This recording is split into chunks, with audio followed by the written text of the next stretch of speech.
Hello, this is Art Gaines, and this is a message for pastors. A convenient shorthand method I have for determining if a pastor is of any worth is if he regularly denounces and condemns sin, and of course does not tolerate open sin among his congregation. If you are not, at the very least, doing this, then whatever training you received as a pastor was probably worthless and you should find another profession. But this is not actually the message I have for you. That was just to clarify where I'm coming from. At the end of the day, denouncing and condemning sin is actually the bare minimum that should be expected of a pastor, I think. But I rarely see this standard exceeded, and consequently, I think there is something missing from a lot of sermons. Right now, we are at the stage where if you're a pastor and you're not saying and doing things that have the potential to have you thrown in prison, then you're probably not a very good pastor. Perhaps you do not clearly understand the situation we are currently in, and consequently you do not know how to deal with it in your sermons. I'm going to try to explain the situation to you. I'm going to try to articulate the problem as clearly as I can, and then you can decide how to respond to it. I want you to consider a hypothetical. Imagine that space aliens descended out of the sky and took over the Earth. How would your sermons change if that were to happen? How would your sermons change if the government, the schools, various other institutions, and even the mainstream churches were taken over by blood-sucking alien monsters? Aliens who hate the human race, who see no value in human life, except perhaps as cattle, slaves, or sexual playthings. How would your sermons change? What would you start preaching about? These aliens who control the government, the schools, and the mainstream churches, they don't just hate us and want to control us. They want us to debauch ourselves, and they want to turn us into pathetic, groveling deformities. They want us to eat filth and insects and worms. They want to destroy every monument we've ever built and burn every book we've ever written. They want to remove every record of our history. They want our very name to be forgotten. If this hypothetical situation came about, how would your sermons change? These aliens in this hypothetical scenario, they take over the media and centers of learning, and they start a decades-long propaganda campaign to convince us to hate ourselves and to make us believe we are worthless. They spread propaganda to convince foolish and impressionable women to murder their own unborn children. They convince foolish and impressionable women that they will not find contentment in being good wives and mothers.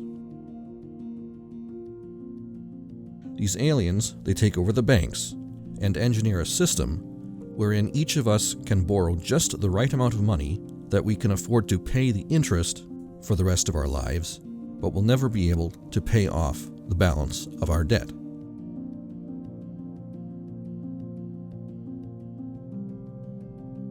These aliens, they fill our movies and TV shows with filthy images and debauchery.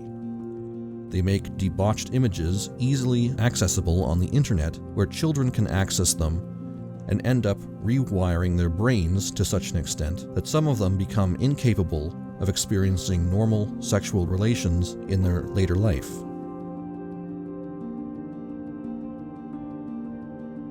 The aliens create social media sites where young women can expose themselves for money and pretend to show interest in desperate young men clinging even to the very illusion of the kind of tenderness and affection they are unlikely to find in real life, because the women are all off getting educated and starting careers.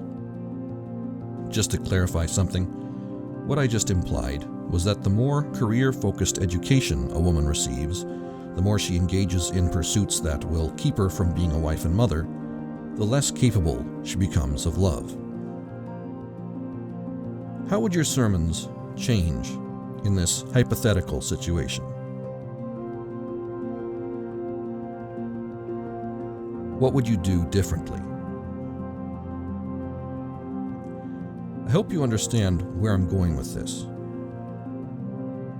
This hypothetical situation I've been describing isn't actually all that hypothetical. It's a reality, except that the aliens aren't from outer space. This condition we currently find ourselves in, this is not something we are doing to ourselves. It's being done to us, for the most part. If the people doing this to us were our countrymen, that would be one thing, but they're not. They're foreigners, and they hate us with the white-hot passion of 1,000 suns. They hate Jesus Christ and those who profess Him as Lord. To be more precise, they don't actually even care if you call yourself a Christian. They hate Western civilization in its entirety because this is where the Church of Jesus Christ blossomed and took root. They see all of us as Christian. Of course, many of our countrymen in positions of authority are compromised or controlled and engage in and promote all of this wickedness. But for the most part, these people are puppets without any real power. And without their handlers, they would shrivel away into nothing. I'll spell it out as clearly as I can. The problems we face in the Western world today obviously have a considerable spiritual aspect. There are sins which we ourselves must repent of, but our problems also have a considerable physical quality as well. There is a kind of poison which is physically present in our society, a poison which does not have to be here. It could be physically removed. There are people here among us who hate us and want us to die. At this moment, I'm not going to tell you how I think your sermons should reflect this reality, but I will tell you categorically that they should somehow.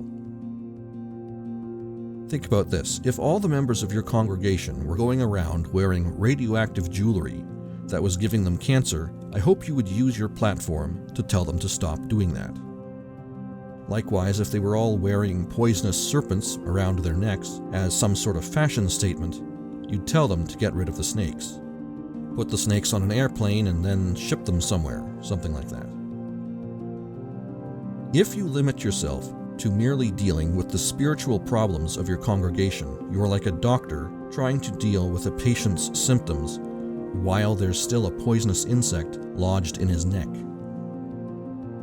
Actually, there are a few things that I can tell you categorically that you should be doing. You should be condemning any parent who sends their children to the public schools, those dark satanic mills. You should be condemning those parents who send their daughters to receive any sort of education or learn any skill set that will tempt her out of the home and keep her away from her husband and children. Anyway, that's my message. If you're a regular sort of person, everything I just talked about probably sounds pretty scary, so I'd just like to reassure you, everything is going to get way worse